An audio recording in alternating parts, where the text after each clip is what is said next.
झारसुगुड़ा घन घन विद्युत काट एवं लो भोल्टेज समस्या को नहीं राजनीति सरगरम होती। यार प्रतिवाद में बीजेडी पक्षर टीपीडब्ल्यूसीएल कार्यालय सम्मुख में विशाल गण विक्षोभ प्रदर्शन कर पूर्वतन विधायिका दीपाली दास नेतृत्व में विक्षोभ में शताधिक कर्मी और साधारण लोके सामिल होते। ग्रीष्म प्रवाह समय अघोषित विद्युत काट और लो भोल्टेज जो जनजीवन अस्तव्यस्त हो पड़ा अभियोग कर बीजेडी।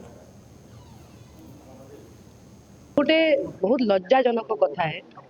माने खरा मासे आपण देखवा के पाइथिबे जे एते हैरान करूछन गरीब लोक मान को टिके जदी हवा पवन देला 8-8 घंटा 12-12 घंटा विद्युत काट होचे एवं तार संगे संगे जेन गां रे गरीब लोक माने अछन तांकु स्मार्ट मीटर लगा है ना 3-3 हजार 4-4 हजार टंकार बिल आदाय करा जाउचे एवं तांकु धमकी दिया जाउचे जे 15 दिन भीतर जदी तमे बिल सबमिट नै करबो आमे तमर लाइन पूरा काटे देमु कहिकना जेन गरीब लोग आज्ञा जेन गरीब लोग खटी मजूरी करिकना 200 टंका कमाबार लोग 3-3 हजार विद्युत विभाग के केंता किना देबे। जेन सरकार कहूतला निर्वाचन समय रे जे 300 यूनिट बिजली फ्री देमु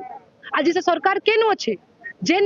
नेता माने नीट स्कैम रे फसिकिना जे घोटाला करिचन सेही नेता माने आसिकिना निर्वाचन रे कहितले छाड़ो हो 300 यूनिट बिजली फ्री देबु 300 यूनिट बिजली फ्री तो छाड़ो ना गया आज गरीब मान को जेन असुविधा होचे विद्युत काट रे